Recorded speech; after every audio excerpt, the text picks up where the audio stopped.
When my daughter announced she'd go no contact as soon as she turned 18, I knew the sacrifices I made to secure her future were about to become the hardest decision of my life. I'm a single mom, 45F, with two kids, Ella, 18F, and Jake, 16M. Life hasn't exactly been a walk in the park for us, especially after my husband passed away when the kids were really young. I mean, I'm talking about when they were barely old enough to understand what was going on. So, yeah, it's just been me for the last 12 years holding everything together. I think it's important to mention up front that when my husband passed, he left behind a life insurance policy. I guess that was his way of making sure we were going to be okay, you know? And I don't want to sound ungrateful or anything. It definitely helped. But the truth is, money doesn't last forever, and life doesn't get cheaper just because you have a little cushion in the bank. I had to be smart about it. The first thing I did was make sure the basic stuff was covered. House payments, groceries, bills, just the usual stuff that you've got to deal with. But what really kept me awake at night was making sure that my kids wouldn't be stuck in a financial hole when they grew up, especially with how expensive college is nowadays. And since Ella had always been super into school, I knew college was definitely going to be in her future. So I made a decision early on to set aside part of that life insurance money into a college fund for both Ella and Jake. The goal was simple. I didn't want them drowning in debt after school. That college fund became the center of everything I did. It's not like we lived a glamorous life, but I made sure the bills were paid, food was on the table, and the rest of the money went into that fund. There were no extravagant vacations, no big purchases, and honestly, I barely bought anything for myself. Don't get me wrong. It wasn't like I was miserable or anything. I just had my priorities straight. It was all about making sure my kids were going to have a solid future. Ella, from a young age, was always talking about getting into one of those prestigious colleges. You know, the kind you see in movies, where everyone's got perfect dorm rooms, and they walk around campus with books under their arms, looking all smart. She was obsessed with the idea, and I honestly couldn't have been prouder of her for dreaming big. I mean, I wanted that for her. I wanted her to go somewhere that would open doors and give her the kind of opportunities one never had growing up. And we talked about it. A lot. Over the years, we had countless conversations about college and the importance of education. She knew the sacrifices I was making, and I always made sure she understood that the money I was saving was specifically for her and Jake's future. I didn't want there to be any misunderstandings. The college fund was off limits for anything else. Now, I'll be the first to admit, things weren't always perfect between me and Ella. I mean, what mother-daughter relationship is, right? She's a teenager, and with that comes the usual drama. But for the most part, we got along fine, and I always thought we had a pretty close bond. We'd have our arguments here and there, like any family does, but nothing ever felt like it was tearing us apart. But I guess looking back now, I should have paid more attention to the little changes. It's easy to ignore things when you're just trying to keep the day-to-day going. You get caught up in work, making sure the house isn't falling apart, and just managing life in general. But when I think about it now, I can see there were some red flags I probably should have noticed earlier. Ella started hanging out with a different crowd during her last year of high school. Nothing too wild, but just different from the friends she used to have. I didn't think much of it at first. Kids grow up, and their interests change, right? But I could see that she was starting to pull away from me a little. She wasn't as open with me as she used to be. We weren't having those long talks like we used to, where we'd sit in the kitchen and she'd tell me about her day or her plans or whatever was on her mind. Those moments just kind of stopped. And then there was her attitude. Now, I don't want to sound like I'm complaining about normal teenage stuff, because I get it. Teenagers are moody. But Ella started saying things that really hurt. She'd snap at me over small things, like asking her to clean her room or help with dinner, saying that I was smothering her or treating her like a baby. It stung, but I figured it was just a phase, and that she'd come around eventually. I mean, we all go through that, don't we? Still, it was hard not to notice that she was pulling further and further away, and I couldn't help but feel like there was something else going on. It wasn't just normal teenage rebellion. It felt bigger. Like there was something she wasn't telling me, and I couldn't quite put my finger on what it was. Then she started dating Matt. That's when things really started to shift. I had met him a couple of times, and he seemed okay, on the surface. Polite enough. Didn't seem like trouble or anything. But after they started spending more time together, Ella changed. She wasn't just moody or distant anymore. She was flat out cold. She'd go from ignoring me to snapping at me for the smallest things. It felt like I couldn't do anything right, no matter how hard I tried.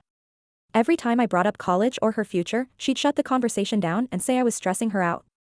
It was so out of character for her. I started to feel like I didn't even know my own daughter anymore. I wanted to ask her if something was wrong, if there was something going on between her and Matt, but I was scared of pushing her further away. It's a fine line to walk when your kid's growing up. You want to be involved, but not overbearing.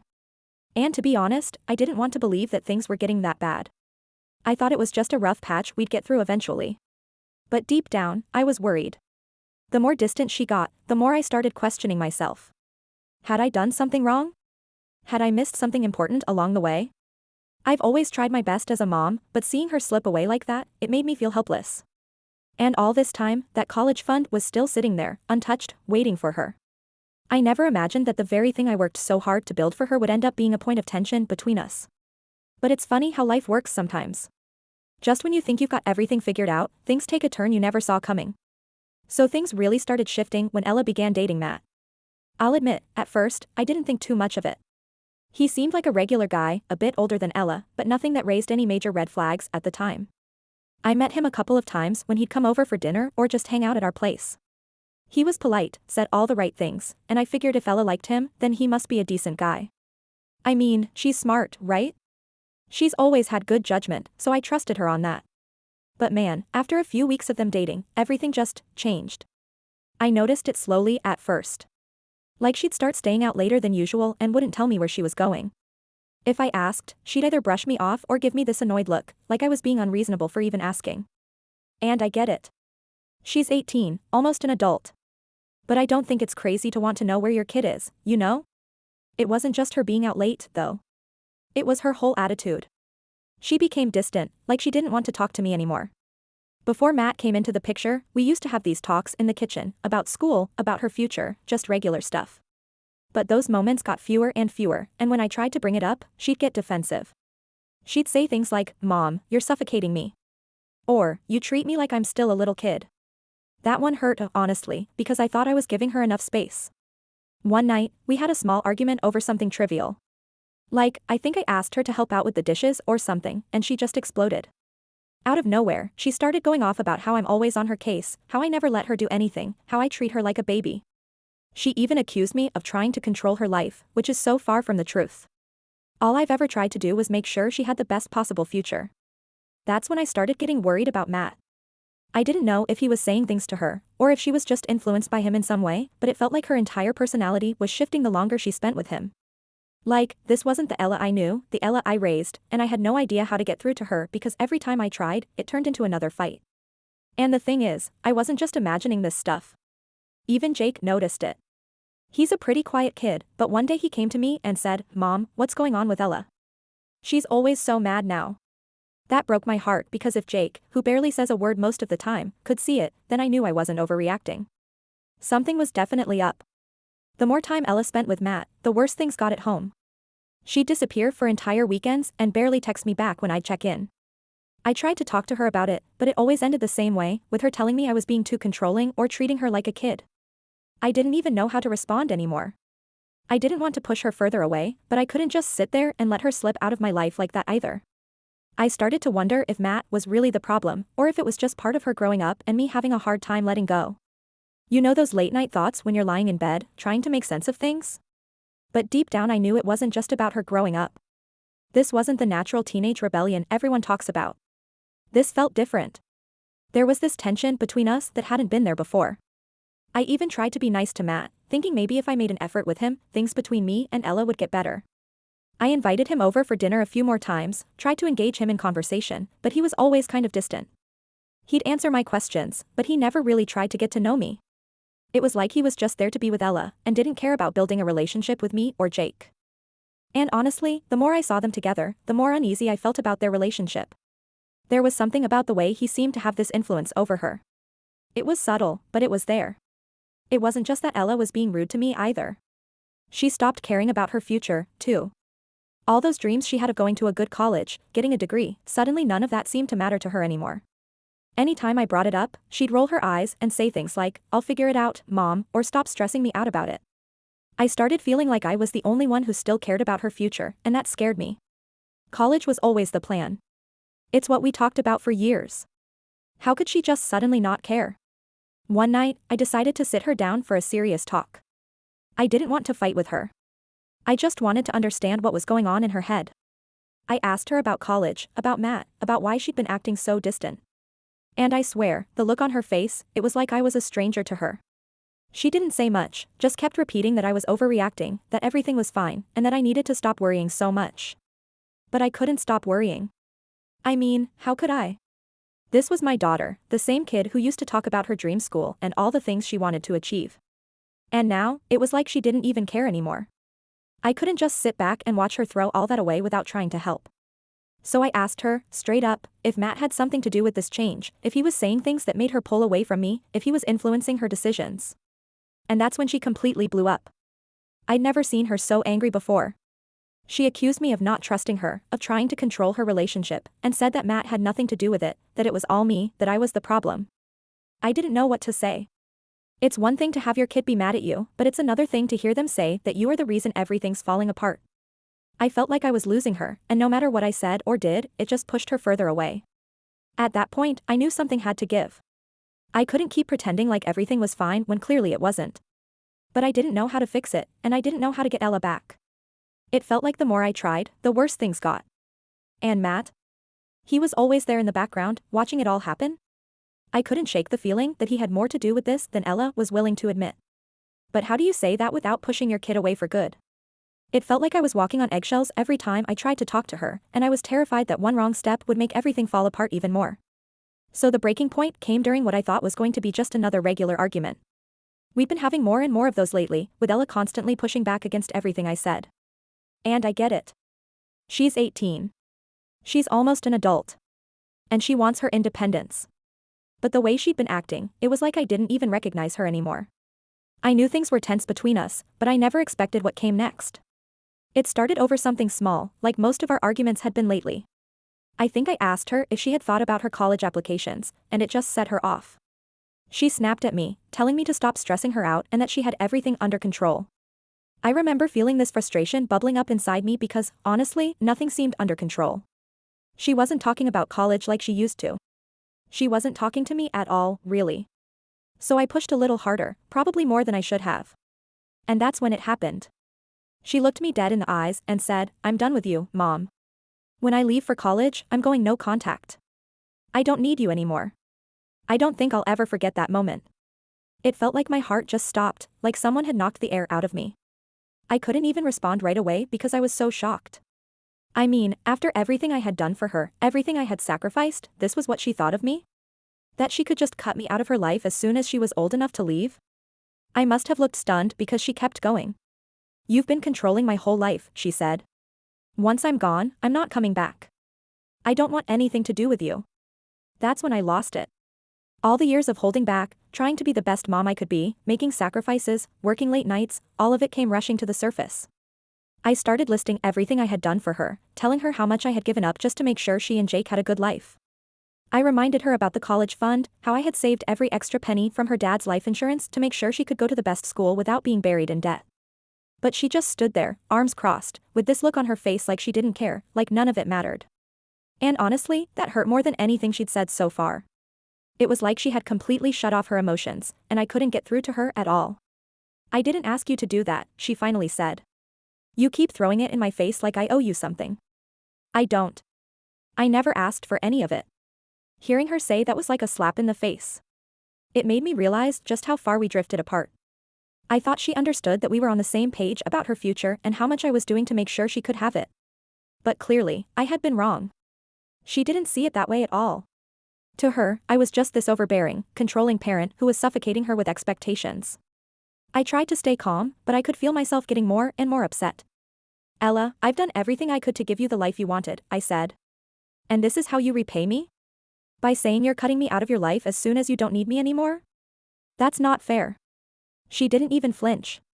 "I'm not a little girl anymore, Mom," she shot back. "I don't need you. I'll be fine on my own." That's when I realized that no matter what I said, it wasn't going to make a difference. Ella had made up her mind, and nothing I could do or say was going to change that. I was angry, sure, but more than that, I was heartbroken. I had spent 18 years building a life for her and her brother, making sure they had everything they needed, and now she was telling me that none of it mattered. And it wasn't just about the money or the sacrifices I made. It was about the fact that she was ready to walk away from me entirely, like I was just some obstacle in her path. She wasn't even considering how much it would hurt me, how much it would hurt her brother to lose her. It was all about her, and that was the part one couldn't wrap my head around. After a few moments of silence, I asked her, so what happens to Jake? Are you going no contact with him, too? Or is it just me you're done with? She rolled her eyes like the question was ridiculous. Of course not, she said. I'll still talk to Jake. But you? I need space from you, Mom. I need to live my own life. I couldn't believe it. She was ready to completely shut me out, but she'd still keep in touch with Jake? It didn't make any sense to me. I had been there for both of them since day one, and now she was acting like I was the enemy, like I was some roadblock she had to get past. I knew I had to leave the conversation before it got even worse. So I just said, if that's really what you want, Ella, then I can't stop you. But I want you to really think about what you're saying before you make any decisions you can't take back. She just shrugged and walked away like it was no big deal, like she hadn't just dropped a bomb on me. I remember standing there in the kitchen staring after her, feeling like my whole world had just been flipped upside down. How did we get here? How did my relationship with my own daughter get to the point where she wanted to cut me out of her life? I couldn't sleep that night. I kept replaying the conversation in my head, trying to figure out where I had gone wrong. Was I really being too controlling? Had I smothered her without realizing it? Or was this just Matt's influence, making her see me as the bad guy? The next few days were awkward. Ella didn't say much, and I didn't know what to say to her either. There was this tension hanging over the house, and every time I saw her, I felt that pit in my stomach. I wanted to talk to her to try to fix things, but I didn't know how. It was like there was this wall between us now, and I had no idea how to break it down. Jake could tell something was off too. He asked me once, Mom, is everything okay with Ella? And I just told him it was fine, because I didn't want to drag him into it. But deep down, I knew it wasn't fine. It wasn't fine at all.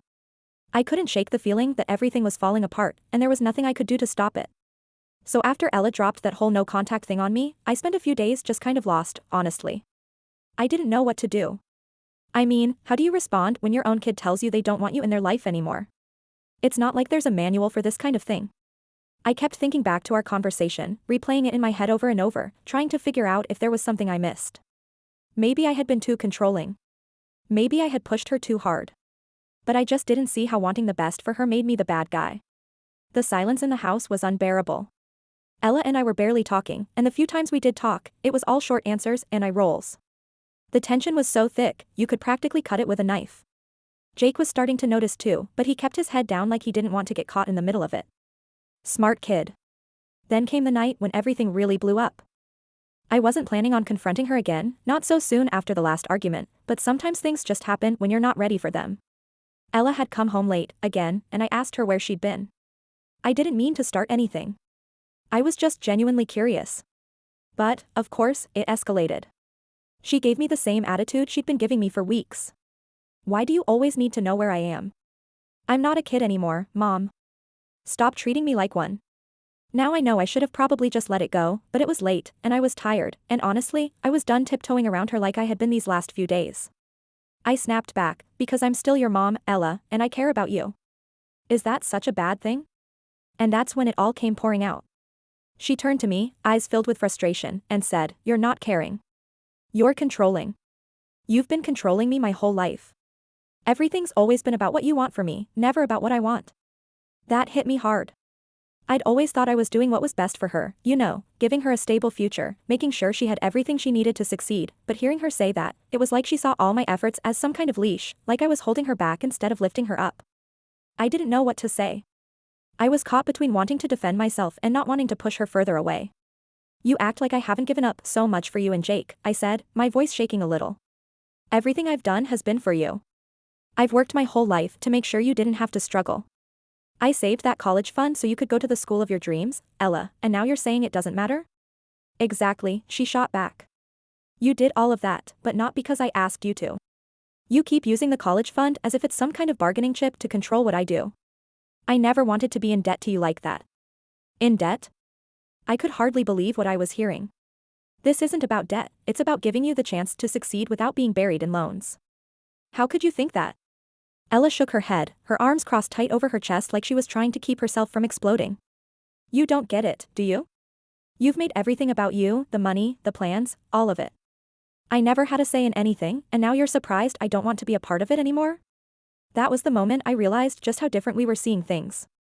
To me, everything I had done had been out of love, out of a desire to protect her and make sure she had the opportunities one didn't. But to her, it was control. Every sacrifice I made, every late night working extra hours, it wasn't seen as love, it was seen as a cage. And as much as it hurt to hear her say that, I had to face the reality that somewhere along the way we had stopped understanding each other. Ella, all I've ever wanted was for you to have the life you dreamed of, I said, trying to keep my voice calm. How did it get to this? Why do you feel like I'm the enemy here? She let out a frustrated sigh. Because you never listened to me. Every time I try to make my own decisions, you're right there, telling me what I should do, what's best for me. You never even asked what I wanted. I didn't know what to say. I felt like I was sinking in quicksand, and every word I said just pulled me deeper. Maybe she was right. Maybe I hadn't listened as much as I thought I had. I always assumed I knew what was best because I was her mom and I'd lived through it. I thought that was my job, to guide her, to keep her on track. But maybe I'd been holding on too tightly without even realizing it. So what do you want then, Ella? I asked, feeling a lump in my throat. If you could have it your way, what would that look like? Her answer came fast, almost like she'd been waiting for me to ask. I just want to live my own life without you hovering over me. I want to make my own choices, even if they're mistakes. And I don't want you holding the college fund over my head like it's some reward for being the daughter you want me to be. That's when it hit me that, in her eyes, the college fund wasn't a gift. It was a weight, something she felt like she had to earn instead of something that was there because I loved her. And that realization crushed me. I never meant for it to feel that way, I said quietly. The college fund, everything I've done, it was never about control. It was because I love you and I wanted to give you a good life. I know you love me, Mom, she said, her voice softening just a little. But I need you to let go. I need to live my life for me, not for you. There was a long silence after that. I didn't know what to say. I felt like I was standing at a crossroads, and no matter which way I turned, I was going to lose something. If I let her go, if I stopped pushing her toward the future I'd envisioned for her, was I letting her down? But if I kept holding on, I'd push her even further away. It was a no-win situation. I don't want to lose you, I finally said, my voice breaking, but I don't know how to just let go. Ella sighed, her arms dropping to her sides. You won't lose me, Mom, but I need space, and I need you to trust me. I nodded, but deep down I wasn't sure if I could trust her judgment. How could I, when every instinct I had told me she was making the wrong decisions? But maybe that was the point. Maybe she needed to make her own mistakes, and maybe I needed to learn how to step back, even if it scared the hell out of me. That night, after Ella went to bed, I sat in the kitchen for a long time, thinking about everything. About how hard I had tried to give her the best life possible, and how it had somehow turned into something that pushed her away. And I realized that maybe, just maybe, loving someone meant letting them find their own way, even if you don't agree with the path they're taking. But one thing was clear. I wasn't ready to give up on her. Not yet. So after that conversation with Ella, I spent a lot of time thinking about everything she said, about how I'd been holding on too tight, about how she felt like I wasn't giving her any control over her own life. It wasn't easy to hear, but deep down, I knew there was some truth in what she said. I've always been the kind of mom who's involved in every little detail, making sure things are going smoothly, making sure the kids are on the right track. I never thought of it as being controlling. I just wanted to help her avoid the mistakes I made when I was younger. But after that night, I had to face reality. Ella didn't want my help anymore. She didn't want my guidance. She wanted space. She wanted freedom. And she wanted to do things her way. And honestly, that scared the hell out of me. I'd spent years saving up that college fund for her, putting away money from her dad's life insurance, and working extra hours so she could go to a good school without worrying about debt. But now she was telling me she didn't care about that. She didn't care about the fund. All she cared about was getting away from me and doing her own thing. So I had to ask myself, what was the point of holding on to the college fund if she didn't even want my help? If she didn't want to be a part of my life, why should I be the one to make sure she had everything she needed for her future? I tried to put off making any decisions, but the longer I sat with it, the more it ate away at me. I couldn't stop thinking about how she'd said she was going no contact, how she planned to leave and not look back. It felt like a punch to the gut every time I remembered those words, and the more I thought about it, the angrier I got. I didn't want to be petty or spiteful, but I also didn't want to be a doormat. I mean, I had worked my ass off to give her everything, and now she was telling me I wasn't even going to be a part of her life anymore? It just didn't sit right with me. I couldn't shake the feeling that if she was serious about cutting me off, then I had no obligation to fund her future. Why should I? One evening, after another day of tense silence in the house, I decided it was time to talk to her again. I needed to lay it all out on the table, to be upfront with her about how I was feeling. It wasn't just about the money anymore. It was about respect. It was about her understanding that I wasn't just some ATM she could use and then discard when she didn't need me anymore. So I knocked on her door and asked if we could talk. She sighed, clearly not in the mood for another conversation, but she let me in. Look, I started, trying to keep my tone calm. I've been thinking a lot about what you said the other night, about wanting to live your own life, about not wanting me to be so involved. Ella didn't say anything, just stared at the floor, her arms crossed over her chest. I took that as my cue to keep going. I understand that you're ready to be independent, and I'm trying to respect that, I said, but I need you to understand where I'm coming from too. I've worked hard to make sure you had a future without worrying about debt, without struggling like I did, and now you're telling me that you don't want me in your life anymore, that you're going no contact. She looked up at me then, her eyes narrowing. I didn't say it like that, Mom. I just need space. You're making it sound like I'm abandoning you. It felt like that, I admitted. It felt like you were saying you don't need me anymore, and that hurts, Ella. It really does. She stayed quiet, but at least she wasn't arguing with me, so I kept going. The thing is, if you don't want me to be a part of your life, if you're serious about needing space and going no contact after you leave for college, then I don't think I can keep the college fund for you anymore. Her face changed immediately. What do you mean? I mean, if you're planning to cut me out of your life, I'm not going to be the one funding it, I said, trying to stay firm but not too harsh. That money was meant for you to get a good education, but it was also meant to be part of our relationship. I saved that money because I love you and I wanted to give you a head start, but if you're going to cut me off, I'm not going to keep sacrificing for someone who doesn't want me around. Ella's jaw dropped a little. I could tell she wasn't expecting this. You're seriously going to take the money away just because I said I need space? It's not about space, I said. It's about the fact that you're telling me I won't be in your life anymore.